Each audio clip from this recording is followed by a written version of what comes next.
Hello and welcome to Vaz+Harwood Academy Boot Camp. These classes are intended and designed for real estate agents. So today we are talking about establishing effective habits for yourself.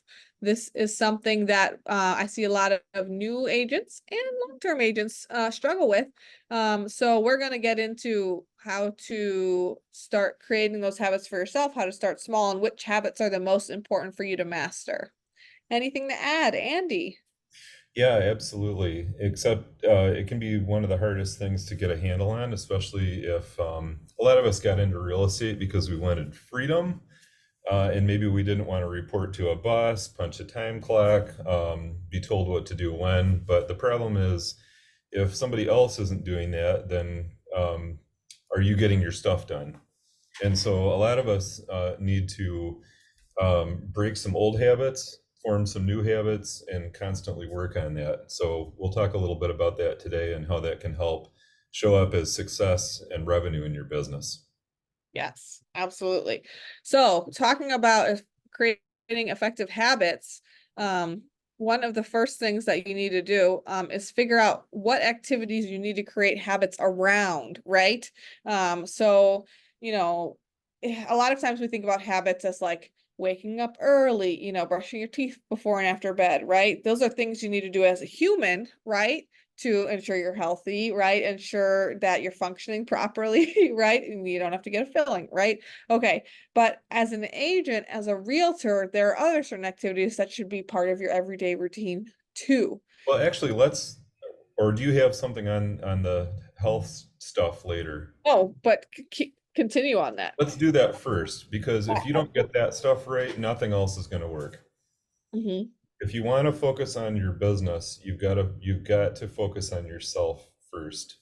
So one of the things that I've needed to work on is, from personal experience, is getting enough sleep, understanding that the next day starts the night before with how you get to bed, how much you drink, screen time, all that kind of stuff. However that affects you,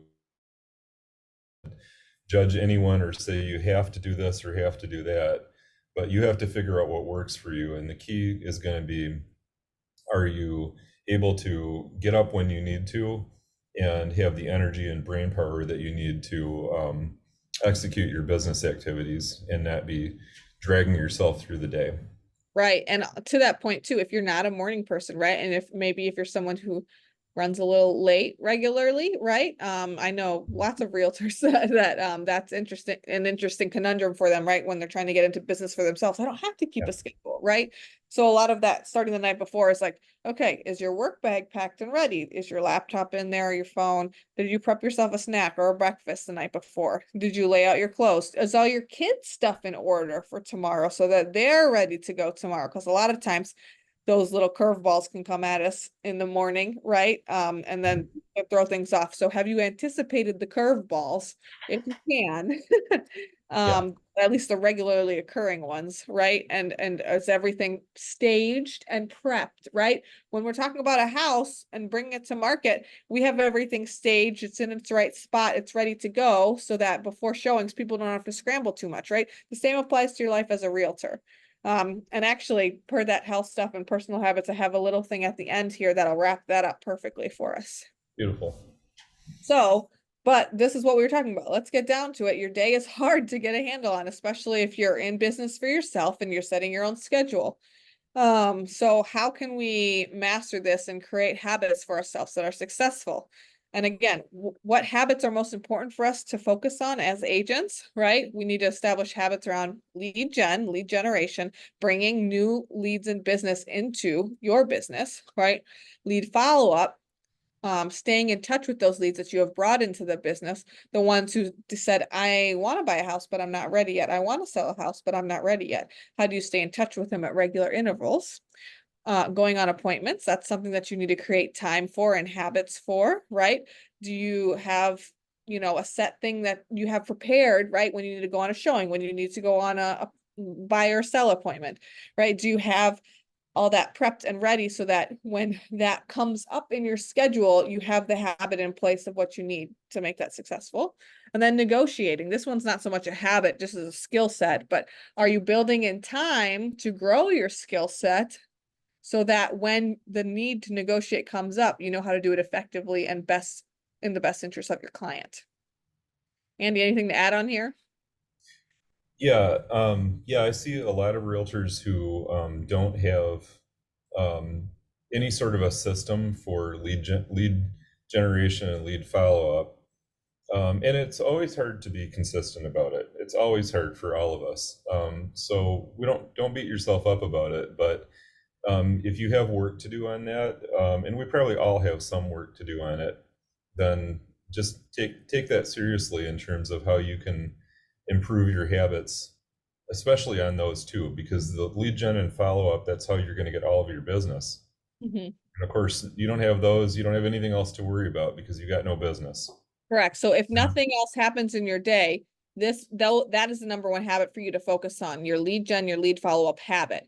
And part of that habit is probably going to be around either like sitting and being in front of your computer or your phone, whichever one you use to lead generate, right? Doing it likely at a set time or your best time of the day, right? And then also there's a component of this that a habit comes in with, are you tracking the lead gen and lead follow-up that you're doing, right? If you're using a database, which most of you should be, even if it's an Excel sheet, right? Are you tracking the last time you talked to them? Are you tracking what came up in your conversation, right? Did you make yourself little notes so you can, next time you follow up with them, you can ask how their cat's doing, right? That's a habit that you need to build around these two critical activities for building your business. And I would actually say that that alone is probably the biggest thing that separates very successful realtors from people who are not so much or marginally successful or not seeing the results that they want. Mhm. Is however they do it, successful realtors always have business because they've they've mastered some kind of a habit with lead gen and follow up, and they do it. Mhm. Yeah. And I don't subscribe to this thing that it has to be from 8 to 11 in the morning. I don't care when you do it or how you do it, but if you have some kind of a habit where it's happening regularly, it will show up. Yes, absolutely. So on that point, right, we've talked about these things. How are we making our tasks readily available and apparent to us? Because some, I know agents that wake up and like, there's nothing for me to do today, right? I have Yeah. agents that will wake up and be like, well, I don't have any clients right now. I did my lead follow up, right? What else am I doing today, right? So this is where a task management system will come into place. The number one of those is going to be your calendar, which we're going to dig into that slightly more after this. But there are other tools that you can use to help you build effective habits around the tasks that you should be doing as a realtor, right? So lead gen, lead follow-up, going on appointments, negotiating, right? If you are someone who struggles with finding time to lead generate, right? If you are someone who your day varies, right? If you have kids, if you have a shifted schedule, right? If you're doing a part-time job or a full-time job and you're trying to get into real estate full-time, you have a shifted schedule, right? You need to set yourself reminders at different times of the day, right? To engage with those real estate activities, right? So there's a lot of built-in tools here on your phone and on your computer. Again, the number one being your calendar. If you haven't used your calendar before, I highly recommend you getting into that. But if that's a little complex for you, use the reminders app. That one's great because you can schedule those reminders, right? To be recurring, to come at certain times of the day. Same thing with Todoist. That's an app that I use on the admin side of things that I really like because I can put things on a calendar. I can set a priority level. I can make them recurring and repeating reminders. That's very helpful to me. I know agents, Andy's one of these who has a list in his phone and on his computer in his notes app, right? And he looks at that note every day with his to-do list, right? So and then some people are paper, right? So if you're a paper person, do you have that paper with you every day, right? Do you write something out every week, right?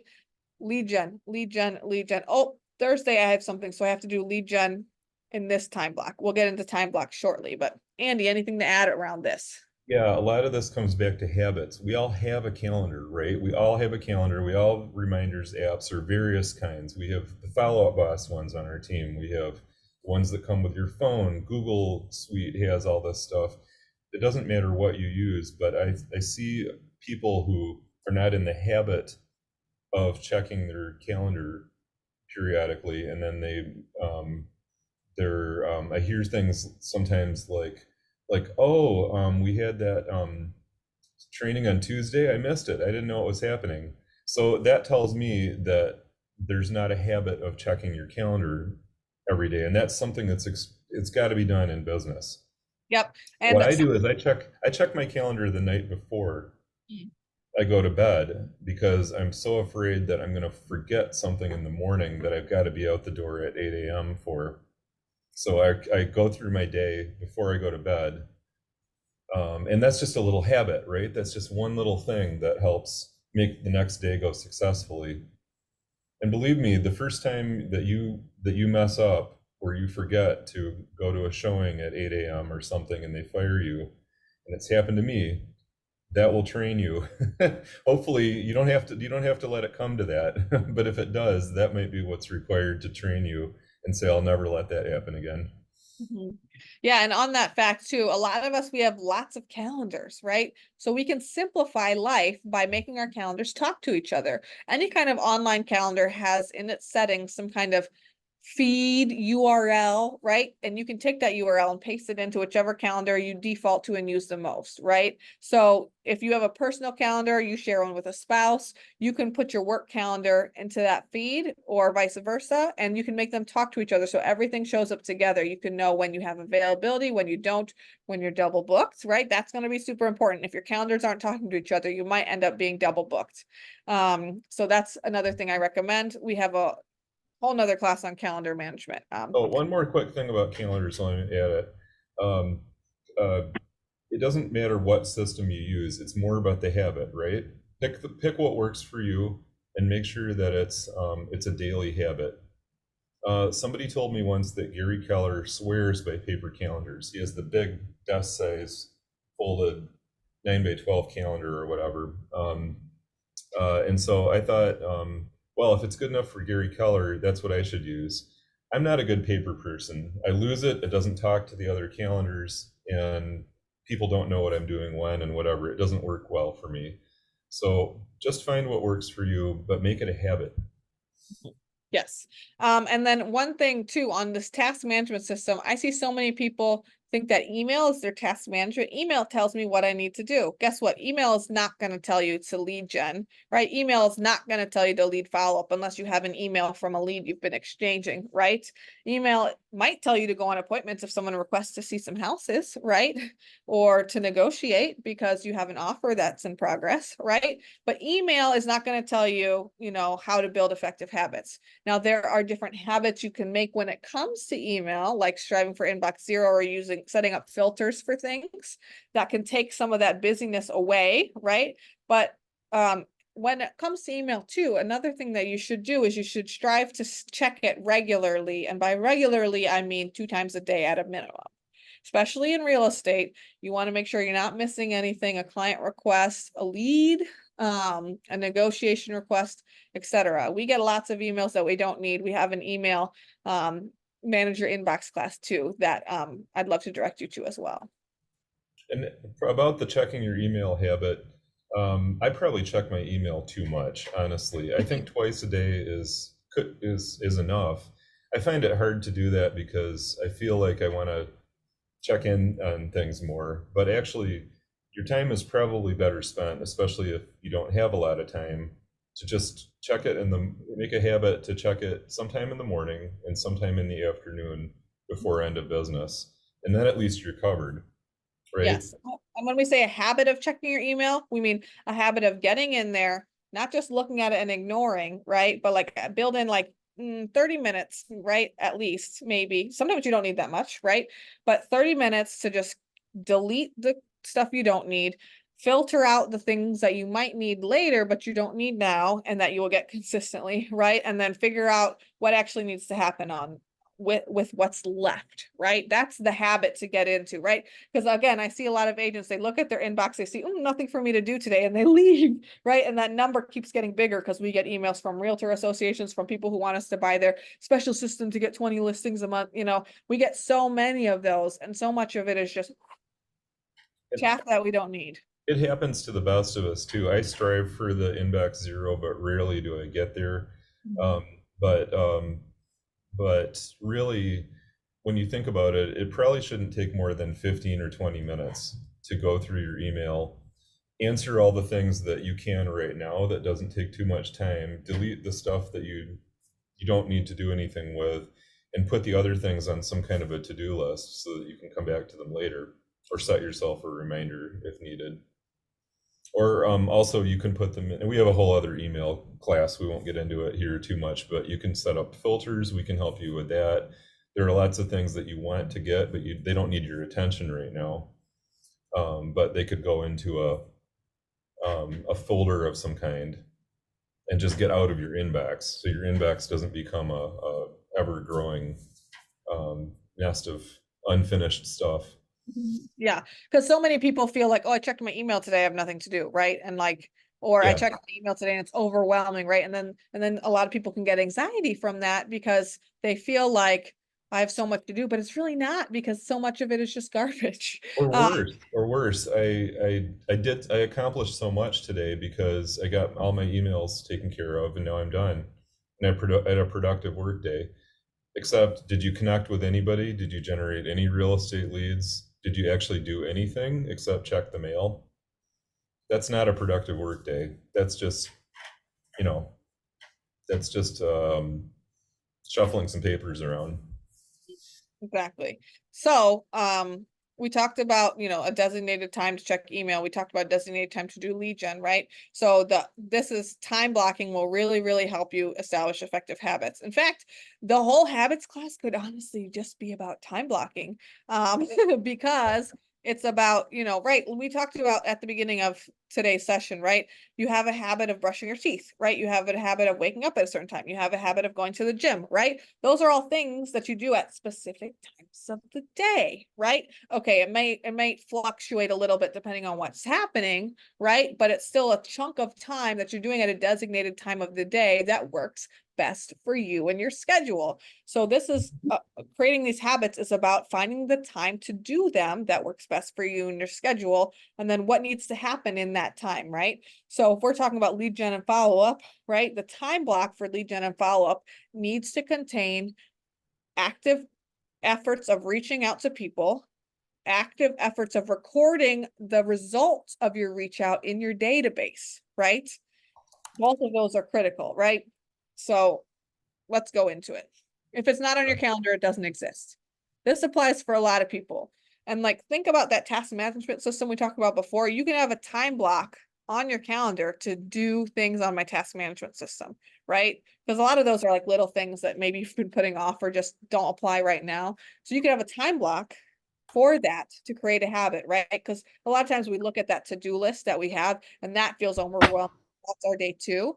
But a lot of times what's not on your task management system is lead gen and follow-up. If it is, great. I love it. Keep it up. But if it's not, maybe think about adding it or adding a time block for accomplishing those small tasks.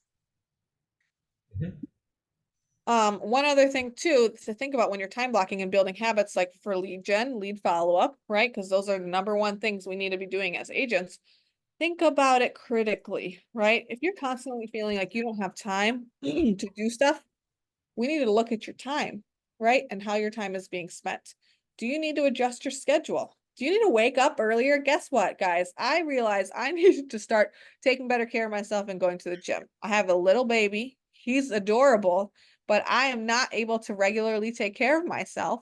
If I just think I can fit it into my existing schedule. Guess what? I'm waking up 2 hours earlier now so I can go to the gym, be back, and be present to get my kid off to daycare and then start my work day, right? That was a big commitment, but it was to myself and I'm already seeing results, right? So if you're someone who's like, I'm working for myself, right? And I'm going to wake up at 11 a.m.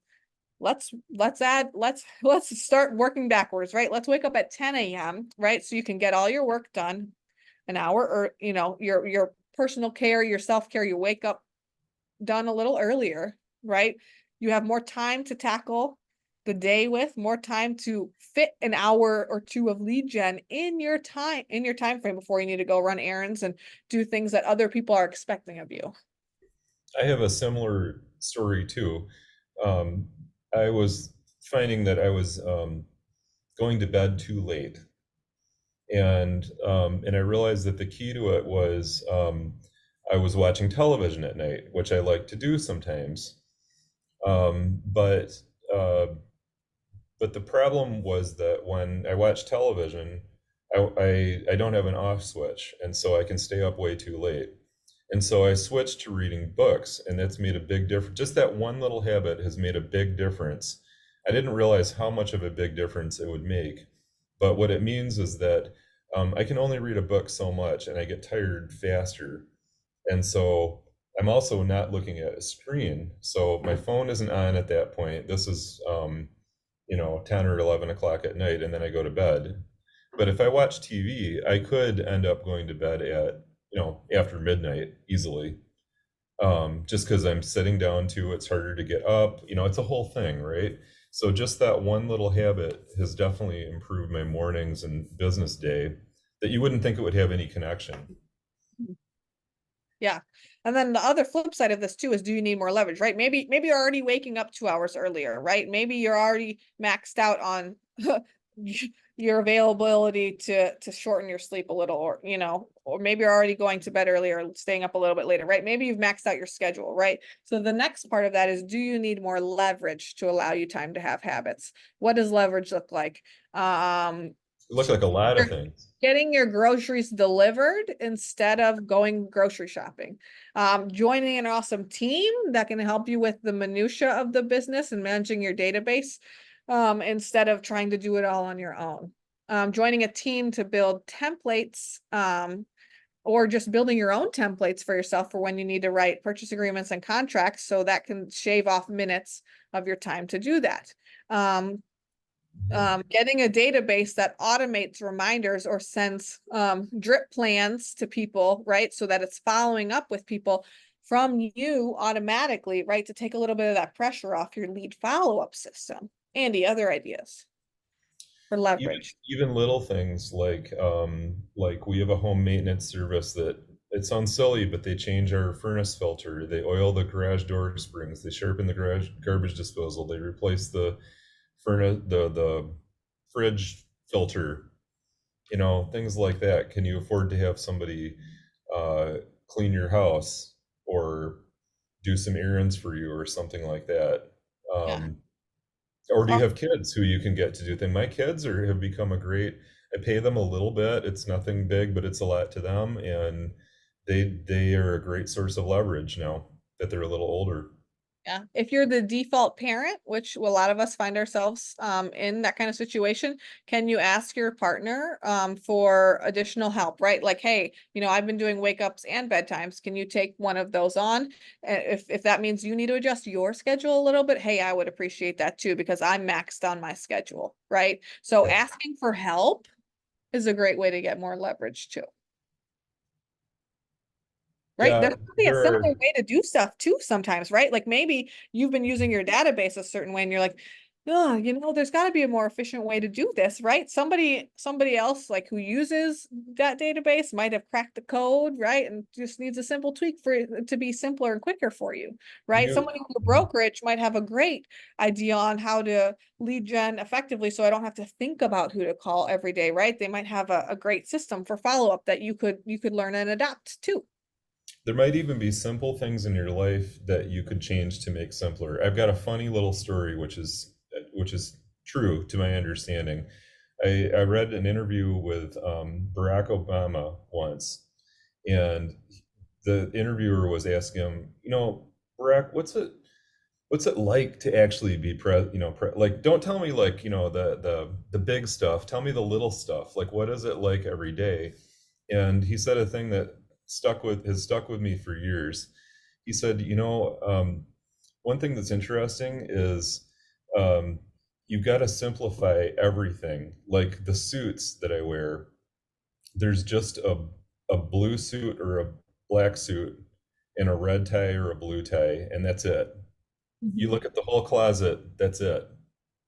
Because I don't have time to go and figure out what to wear. You know, isn't that interesting?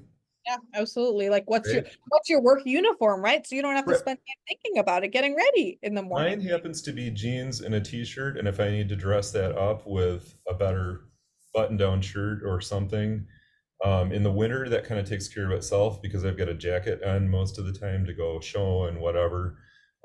So I could even wear one of my rock t-shirts under it and have a better shirt on or something. But anyway, what is your work uniform so that you don't have to spend time in the morning trying to figure out what to wear? Maybe it's easier for guys, I'm just saying, but It nevertheless. might be Andy, but for all the women out there, I'll say that. But Yeah. never know, right? I mean, you could wear, have your favorite types of shirts, right? And then wear those with not the going out top and jeans, right? But Well, I know a couple of realtors women who are big video makers, and part of their morning routine is to be camera ready Mm, from 7 a.m. onward, and however long it takes, you've got to build that in so that they're ready to do videos, hair, makeup, all that stuff's the way they want it. yeah. That might be part of what you need to do too in order to make the day a habit to make the day successful. You know what, Andy, that is true. And I think about the days that I work at home, I don't always put on makeup, but then sometimes I have a Zoom that comes up or I need to go somewhere and I'm like, oh shoot, I should put on some right? You're just helping me create a better habit for myself. All right. Awesome. The last part of this is start small, like smaller than you even think you need to start. Okay. I see people that want to start their habits, right? They read Atomic Habits, which if you haven't, you should read it. Okay. They read Atomic Habits. You were inspired by this. You got like 5 ideas from this video. You've talked to somebody and you're like, yes, I know exactly what I need to do. And there are 5 habits that I'm going to implement. And they involve me start waking up 2 hours earlier, right? And adding 5 new things to my time block. Okay, that's a lot. And even if you're organized, that is hard to implement successfully. So what I recommend is starting in small, adding one thing at a time and maybe one incremental change at a time, right? So if your goal is to wake up 2 hours earlier, right, let's start with 30 minutes. Let's start with 1 hour. And when you're doing that successfully, let's add in more time, right? If you are want to add get a time block system in order and add 5 time blocks on there, okay, worry about the first one first. Worry about your lead gen and lead follow-up time block.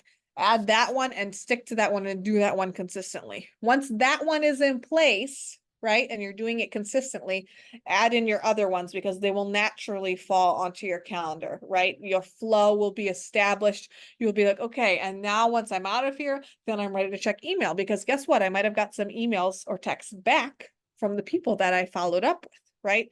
So one thing at a time, start small and don't overcommit yourself because then, you can get discouraged, right? When you're not sticking to this plan that you set for yourself, This is right? the perfect time of year to discuss this because as we record this, when you might be watching this at a different time, but right now it's mid-December, and most people's New Year's resolutions, it's a complete farce.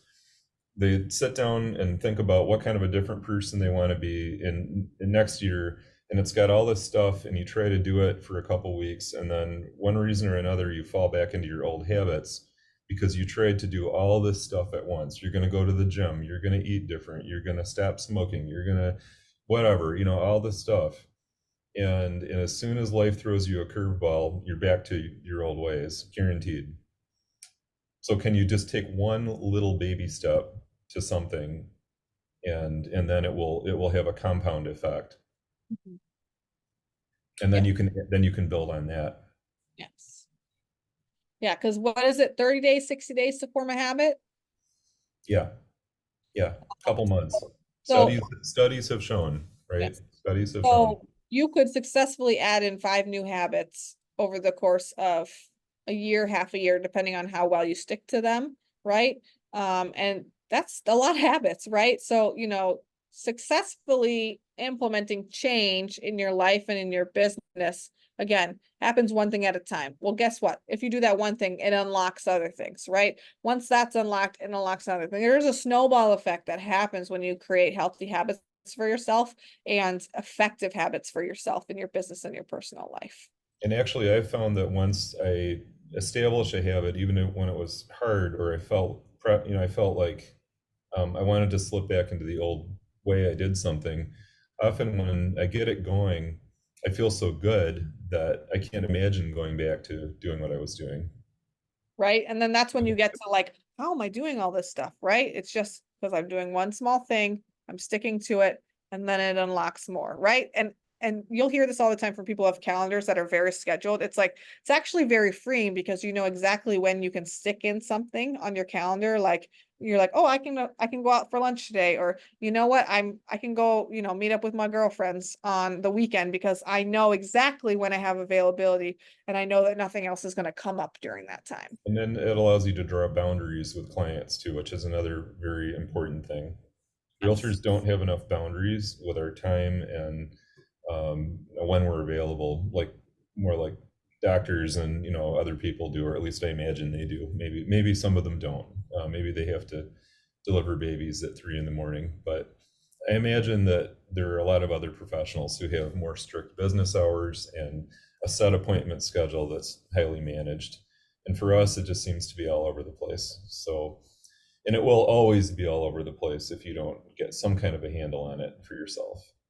So, in short, wrapping it up, treat yourself like a professional, right? Establish habits for yourself, right? And those will show up in your business and in your lead gen efforts, in your time management skills, and then people will view you as that professional that you are working on becoming.